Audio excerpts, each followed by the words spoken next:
Señor Llorente, necesitamos un bello florero para el banquete. 198 años legislando para los colombianos, recorriendo una historia política que permitió construir la Casa de las Leyes. ¿Qué le parece, doctor Caldas? Este es el lugar donde se presentan, debaten y aprueban las normas. Si don Antonio Nariño estuviera aquí presente. Esta crucial misión nos hace baluarte de la democracia. Aquí comienza Voces del Senado.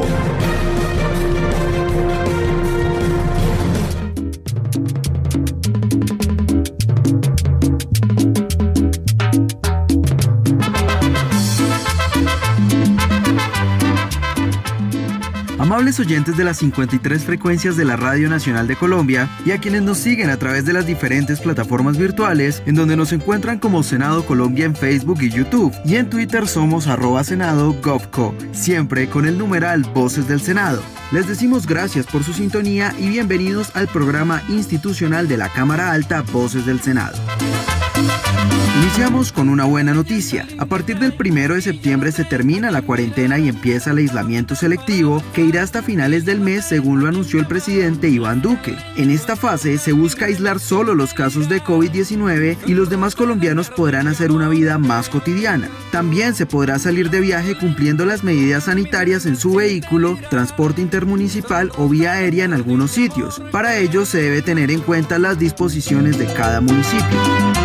Existen 3 restricciones para esta nueva etapa: eventos privados o públicos que impliquen aglomeración, establecimientos comerciales de entretenimiento como bares y discotecas, así como consumo de bebidas embriagantes en espacios públicos. En este aislamiento selectivo el cuidado es individual y se espera que en caso de llegar a un nuevo rebrote o se eleven los contagios, se volverá a una nueva fase de restricción como al inicio de la llegada de la pandemia al país. Con esta información, amables oyentes, les decimos bienvenidos a Voces del Senado. Voces del Senado, iniciativa de la mesa directiva en cabeza del presidente Arturo Chalchaljú, primer vicepresidente Jaime Durán Barrera, segunda vicepresidencia Griselda Lobo Silva, el secretario general Gregorio El Hash Pacheco y la directora administrativa Astrid Salamanca Rajín. Los integrantes de la Comisión de la Mujer en sesión virtual se mostraron inconformes frente a la disminución de recursos en el presupuesto a las 38 entidades para desarrollar los programas de género, pues además afecta a temas enfocados a la mujer rural, el desempleo, el emprendimiento, la violencia y la salud de las mujeres colombianas. Para el año 2021 será de 1.83 billones de pesos y al respecto la senadora Ana María Castañeda del partido Cambio Radical indicó que con este presupuesto no ve soluciones para disminuir las brechas de género y solicitó aumentar dicho presupuesto. Vemos que la brecha aumenta y el presupuesto disminuye, como lo han dicho en el día de hoy. Yo estoy muy preocupada porque veo un presupuesto simbólico. Hay muchos asuntos por atender, muchos no, muchísimos, diría yo, y nos estamos quedando cortos para poder reducir las inequidades existentes. No veo a la vista soluciones, no sé si ustedes las ven, pero yo a la vista no las veo para las soluciones para poder disminuir las brechas de género.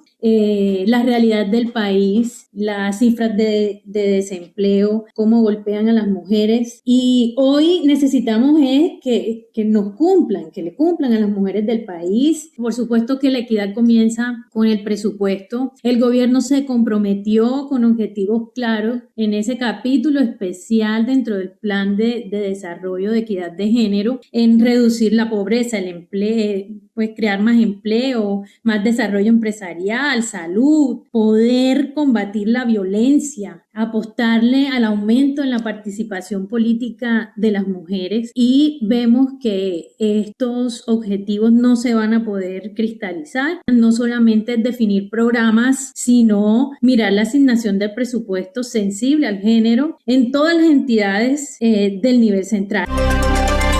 Voces del Senado. Tomó posesión ante el presidente del Congreso, Arturo Char, como nueva senadora del Partido Centro Democrático, la norte santanderiana Mila Romero Soto, quien asume su curul dejada por el expresidente Álvaro Uribe Vélez tras su renuncia presentada el pasado martes. La congresista Romero manifestó su trabajo y compromiso por las causas sociales de la frontera colombo-venezolana, la cual vive una situación de desempleo debido a la migración del país vecino. Asumo el compromiso de trabajar sin descanso para consolidar social y económicamente los objetivos que impulsa el gobierno del presidente Duque y que cuentan con el apoyo de nuestro partido.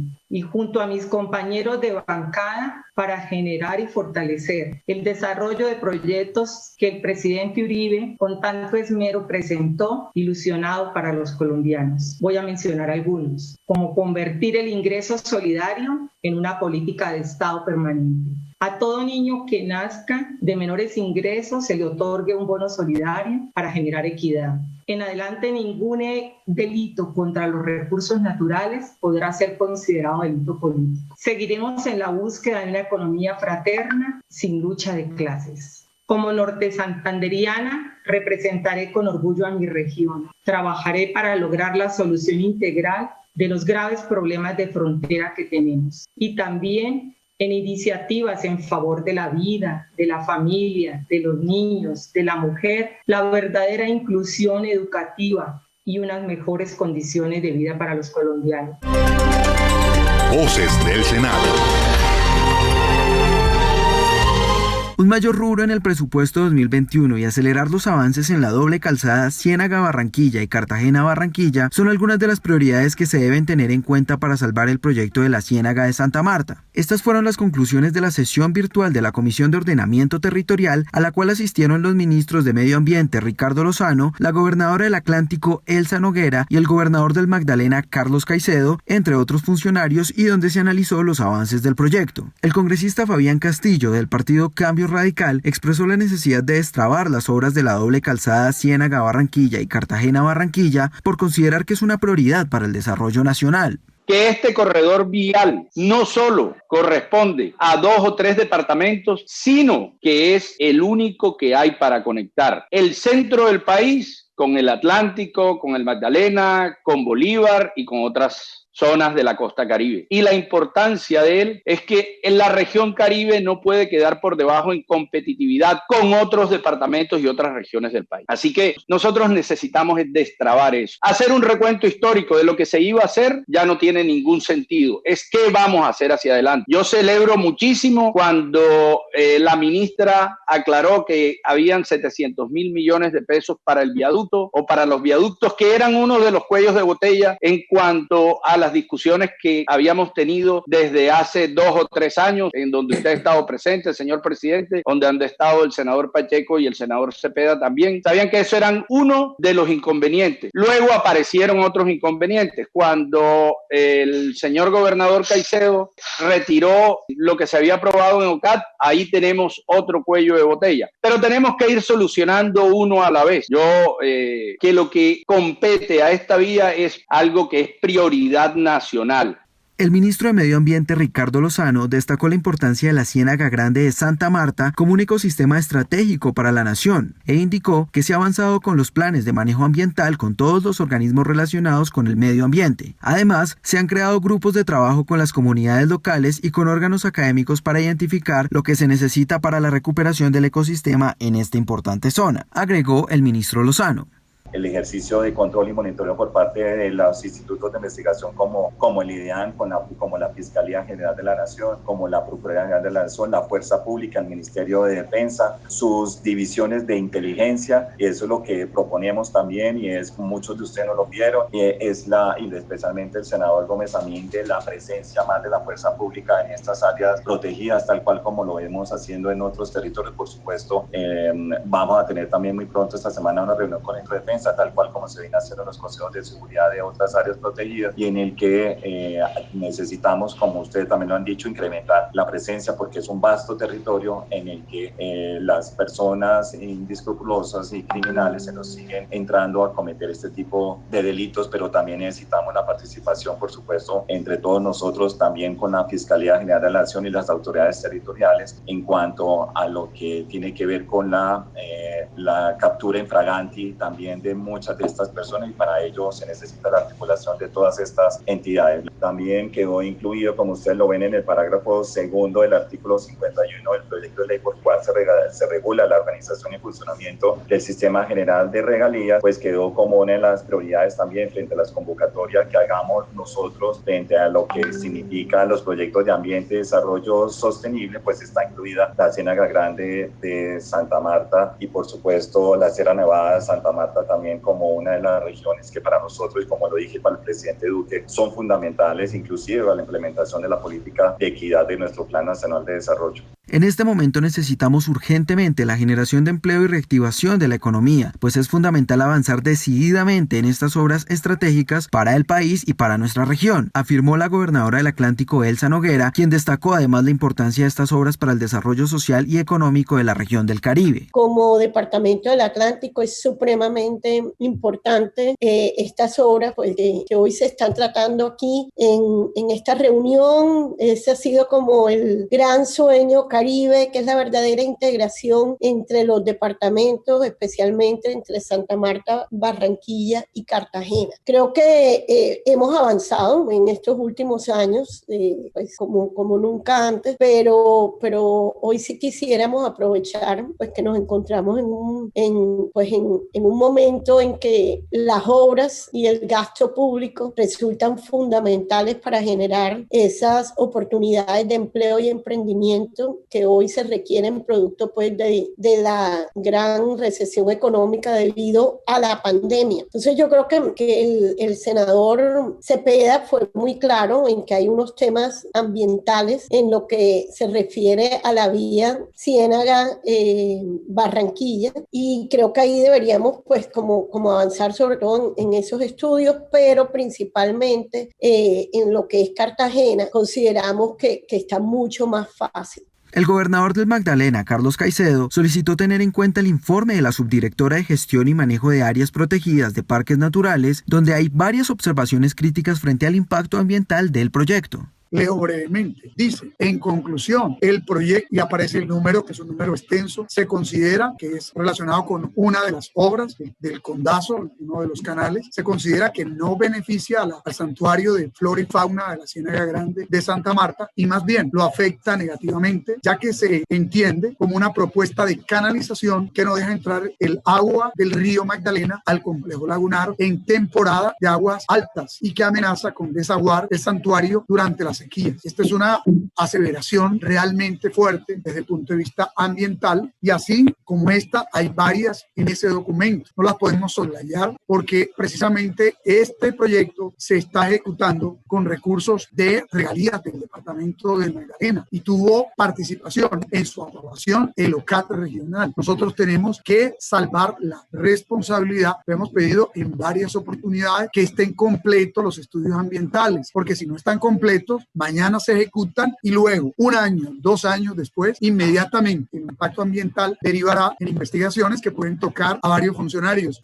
De la realización de varios análisis se ha logrado fortalecer el proyecto de la Ciénaga Grande, expresó el senador conservador Efraín Cepeda, quien puntualizó que quedan muchas cosas, por lo cual solicitó la aprobación de 2 mesas de trabajo para hacer seguimiento a los proyectos de inversión social e infraestructura en la Ciénaga Grande de Santa Marta. Al reconocer que ha habido avances, debo expresar que falta mucho por hacer, que son muchos los recursos que tenemos que buscar, que en el presupuesto, el ministro Ricardo Lozano, que nos ayude en ese presupuesto que se está discutiendo ahora para que se incluyan otros recursos necesarios para seguir en el proceso de recuperación, igual como le vamos a pedir al ministro de Agricultura proyectos productivos para la gente y ojalá en esa mesa técnica. Y esos debates, la mayoría han estado concatenados con la doble calzada Ciénaga-Barranquilla, que también estamos en un momento crucial, importante la consecución de los 700.000 de los viaductos, importante el resto de la vía se haga por alianza pública-privada y el gobernador del Magdalena, Carlos Caicedo, también así lo ha ratificado. Creo que los 40 kilómetros completos, incluidos los 3.6 kilómetros, caben en una APP.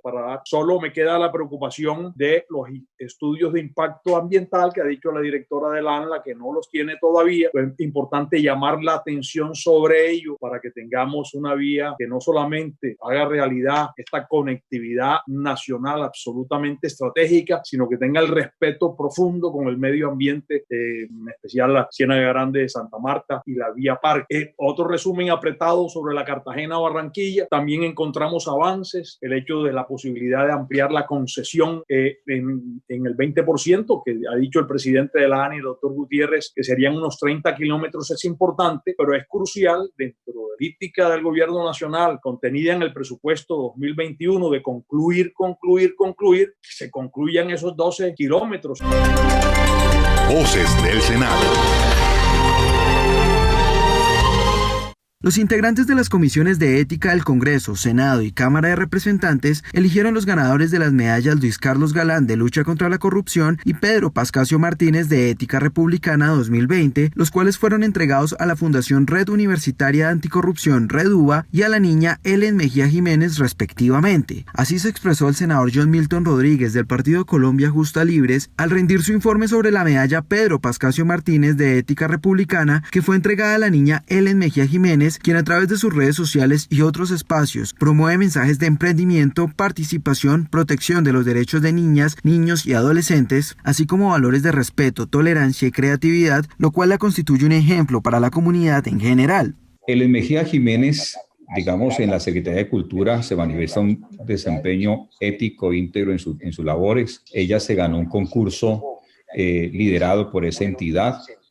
Es una persona que está vinculada a proyectos de corporaciones públicas, ha sobresalido en la Secretaría de Juventud también, que conoce los proyectos que ya ha desarrollado, que inclusive involucra redes sociales, otros incluye sectores de la niñez, adolescentes, emprendedores, y siempre ha manejado una postura, digamos, y sus trabajos hacia la reconciliación, hacia la ética pública. Entonces consideramos nosotros que tiene esos méritos. Adicionalmente a eso, se verificó con el doctor Juan Andrés Posada, jefe de Relaciones Institucionales y de Mercado del Colegio Canadiense, y expresa conocer a él por el trabajo que desarrolló en un proyecto sobre reciclaje, sobre el tema de ayuda a artesanos, trabajo sobre el tema también de redes sociales, en el cual involucró el emprendimiento de jóvenes.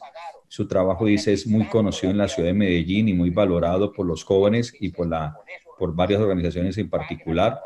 Inclusive, digamos, ha desempeñado, digamos, algunas participaciones y ha sido una promotora permanente de la ética en su ciudad y sobre todo entre los jóvenes. Recordemos que la medalla Pedro Pascasio sobre todo trata de dignificar, reconocer y evidenciar el trabajo que hacen los jóvenes en nuestro país, en esos principios de ética, de respeto, de tolerancia, de creatividad. Voces del Senado.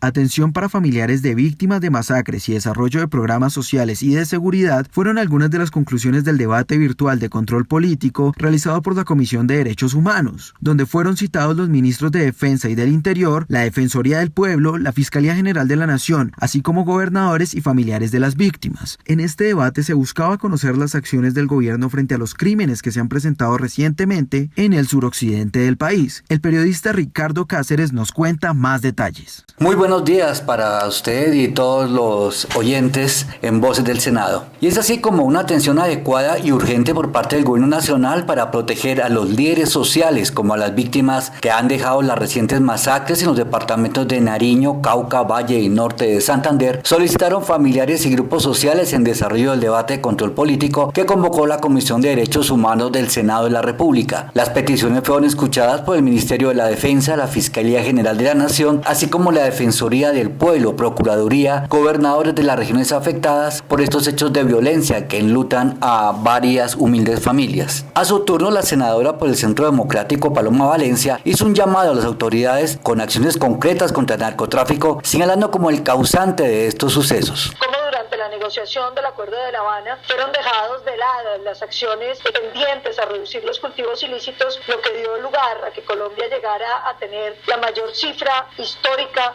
que hubiera tenido cultivos ilícitos, más de 220.000 hectáreas de coca en el territorio, que por supuesto han servido para crecer esa criminalidad. Y finalmente, una serie de políticas públicas que uno no logra entender. Por un lado, litigio estratégico para prohibir la fumigación, haciendo obligatoria la erradicación manual, cuando sabemos que la erradicación manual le cuesta vidas humanas a todos los erradicadores, porque están las minas antipersonales y los fusiles apuntando contra quienes pretenden erradicar, y luego haber logrado que no se pueda incautar la droga en las calles de los municipios de Colombia, que era fundamental para asestar un golpe contundente al microtráfico. Y finalmente, esta idea de que todos los procesos con las comunidades han de ser voluntarios. Si uno se pregunta, senadora Ana Claudia, ¿cómo puede ser que le digan a un campesino que está rodeado de fusiles y de grupos ilegales que él diga que voluntariamente va a erradicar? El campesino que dice que voluntariamente va a erradicar, pues termina siendo asesinado. Por su parte, el senador Iván Darío Agudelo del Partido Liberal se solidarizó con las víctimas y solicitó a las autoridades acciones que garanticen su seguridad ante este tipo de amenazas. Así como los líderes sociales y funcionarios que nos acompañan, un día para reflexionar desde esta Comisión Legal de Derechos Humanos y ver de qué manera podemos unirnos para lograr consensos en lo esencial, que es la protección de la vida que se habita en la región suroccidental de Colombia. He podido revisar el informe presentado por la UNP frente a las medidas que han implementado para proteger a los líderes de la región, de lo que también ha hecho referencia la señora presidenta en intervención. La cifra es escandalosa de líderes que hoy cuentan con esquema de seguridad de la entidad para proteger y salvaguardar sus derechos, y todo parece indicar que la cifra sigue aumentando. El fiscal general de la Nación, Francisco Barbosa, expuso las acciones que se vienen cumpliendo en las investigaciones para dar con los autores de las masacres. Nosotros hemos venido fortaleciendo desde el inicio de mi función como fiscal la Unidad Especial de Investigación para Desmantelamiento de Organizaciones Criminales en el país. Hoy tenemos una tasa del 57% de esclarecimiento en tema de líderes sociales o en asesinos de líderes sociales.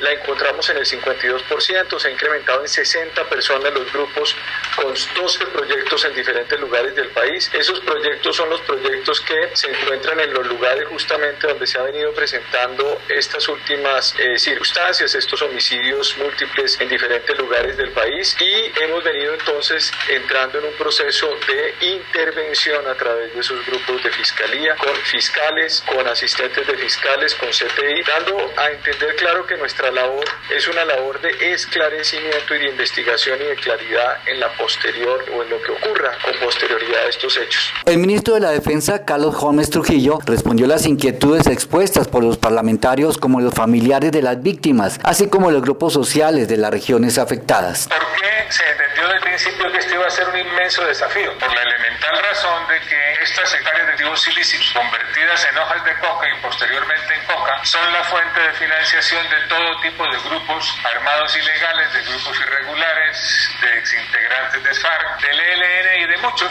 grupos dedicados al narcotráfico que se apellidan distintos de distinta manera y de delincuentes de todos los pelados. Pero naturalmente esta prioridad fue acompañada en la definición del gobierno de unas políticas de mayor amplitud, la política de seguridad y defensa para la legalidad, el emprendimiento y la equidad, la política de convivencia y seguridad ciudadana para poner en marcha en todas las ciudades y regiones de Colombia esa nueva política de seguridad y convivencia, y la política Ruta Futuro, que es la que busca hacerle frente de manera integral al fenómeno del problema vial de la droga. Se entendió entonces que todos estos asuntos de violencia, todos estos asuntos que tienen que ver con los escenarios que tienen los ciudadanos en Colombia, tanto en lo urbano como en lo rural, tenía que ser atendidos también de manera integral, razón por la cual se diseñaron nuevas políticas, se diseñaron acciones de manera focalizada y se definió la asignación de recursos para sacar adelante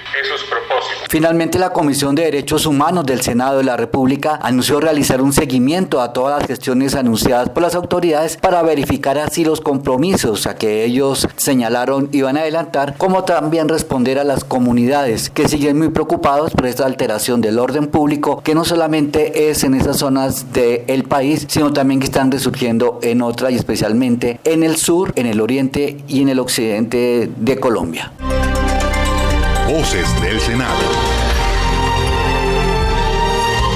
Para finalizar, les contamos que los senadores Iván Marulanda del Partido Alianza Verde y José Ritter López del Partido de la U presentaron nuevas iniciativas de ley. El senador Iván Marulanda radicó un proyecto que busca regular el mercado de la hoja de coca y sus derivados. Indicó el congresista Marulanda que con la regulación se pretende reducir los daños asociados al narcotráfico al permitir que sea el Estado quien tenga el control de un mercado que hasta hoy ha sido dominado por estructuras criminales. Esta vía permitirá proteger a niños, niñas y adolescentes, descriminalizar a los consumidores y salvaguardar los derechos que tienen los pueblos indígenas sobre la planta de coca. 22 senadores y representantes a la Cámara acabamos de radicar un proyecto de ley para regular la producción de hoja de coca y la elaboración de productos derivados, tanto los que no tienen restricciones sanitarias, alimenticios, bebestibles, cosméticos, de uso medicinal, como cocaína. Esa hoja de coca la va a comprar el Estado en su totalidad a los campesinos para no perseguirlos más y para no matarlos ni exponerlos más. Se la va a comprar, vale 2.6 billones de pesos la cosecha de coca al año. La erradicación de la coca vale 4 billones de pesos y no se erradica y no resuelve el problema y genera sangre y muerte. Y si es con glifosato, cuesta 8 billones de pesos. Comprarla vale 2.6 billones de pesos. Esa coca en su gran mayoría se destruye. Parte muy pequeña abastece esas industrias de alimentos, de bebestibles, tés, etcétera, y productos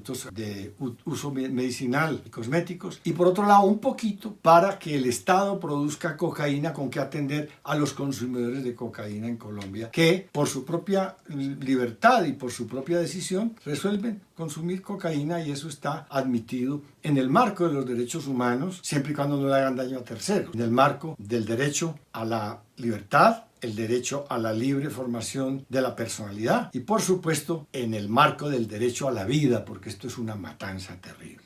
Por otro lado, buscan elevar a ley de la República el programa Supérate Intercolegiados, en adelante denominado Juegos Nacionales Intercolegiados, con el fin de determinar con claridad el proceso para la inscripción de los deportistas escolarizados, su financiación, la vigilancia de los recursos, la articulación de diferentes carteras ministeriales para su realización y el estudio del impacto social, económico, cultural, educativo y en salud que se pretende de la celebración anual de estos Juegos, el cual es una iniciativa del senador del Partido de la U, José Ritter López.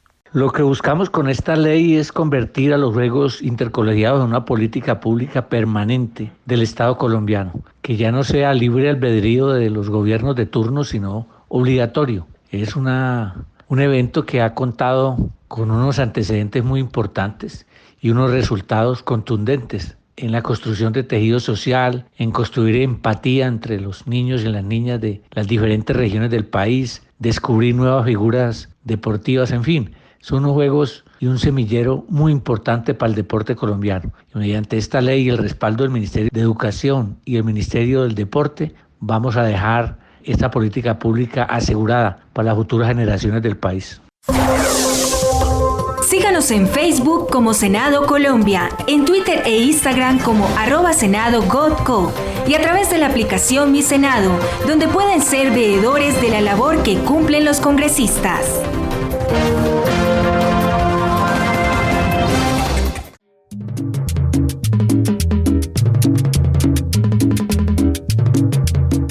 Concluimos la emisión del día de hoy. Si desean ampliar la información sobre los temas del legislativo, nos pueden escribir al correo electrónico vocesdelsenado@senado.gov.co.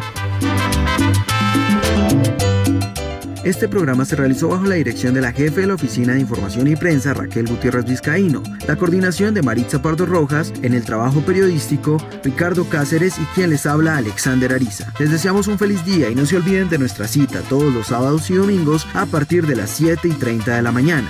Somos Voces del Senado. Y ya no sé a quién mirar, tanta boquita para besar. Voces del Senado, programa institucional del Senado de la República de Colombia.